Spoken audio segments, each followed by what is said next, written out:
We're back in the groove and it's a new month, so keep an eye out for our top 3 picks for September 2012.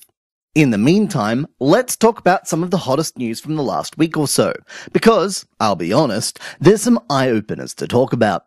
This is the Friday News Wrap-Up for the 5th of October, 2012.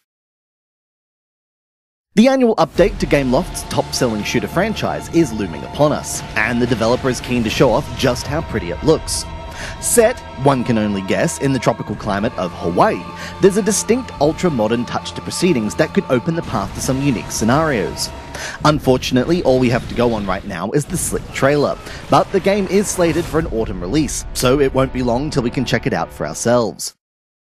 If you remember Plunderland by Johnny Two Shoes, then you'll remember their pairing of distinct visuals and gameplay to create a fun, and definitely unique, pirate-themed brawler, if you can even call it that.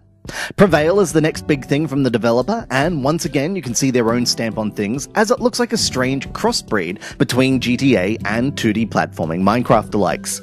No news as to when it will be out, but we'll keep our ear to the ground.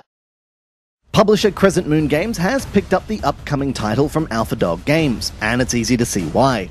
The dungeon-crawling slasher looks like it could be fun, especially if it manages to pair intuitive controls with a satisfying combat system. Interestingly, you may have already seen the game on the App Store, but it was subsequently pulled after the company was snapped up. Hopefully that means more polishing before we get our hands on it for an official release. I'm not entirely sure how to take the news of Death Dome's imminent release to the wider public, especially as I'm a fan of both the Infinity Blade and Borderlands franchises.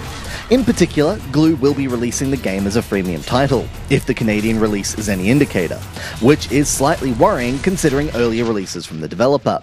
Still, I'd like to believe the game is as fun as it looks, so we'll definitely check it out once it goes worldwide.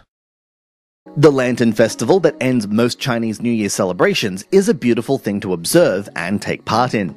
There's something calming about seeing hundreds of softly lit coloured orbs tethered on or strung up between buildings, or, better yet, floating free in the sky.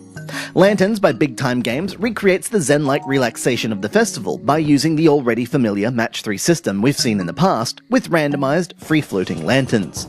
There's only one game mode, but managing to get a great score will be dependent on many different factors. Notably, which lanterns you decide to combo and how much time you have left. The larger the combo, the more time, points, and level experience you'll earn, and balancing them all is important to get that elusive top spot on the leaderboards. Although more modes are planned for the future, Lanterns already makes for a fantastic way to relax thanks to its easy-to-use controls, elegant visual simplicity, and relaxing soundtrack. Despite having so many great releases in the last fortnight, it's hard to beat a game that combines a player's creativity with a franchise just about everyone already knows about. Bad Piggies brings Rovio's full strength to bear, placing you in control of the green pigs of Angry Birds fame as you make and then pilot all manner of vehicular contraptions. Whether you play it for the basic levels or to take on its far more challenging sandbox mode, Rovio's latest is definitely worth picking up.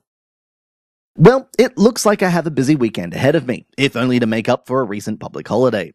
So keep an eye out on our site for more news, reviews, and features. Have a great weekend.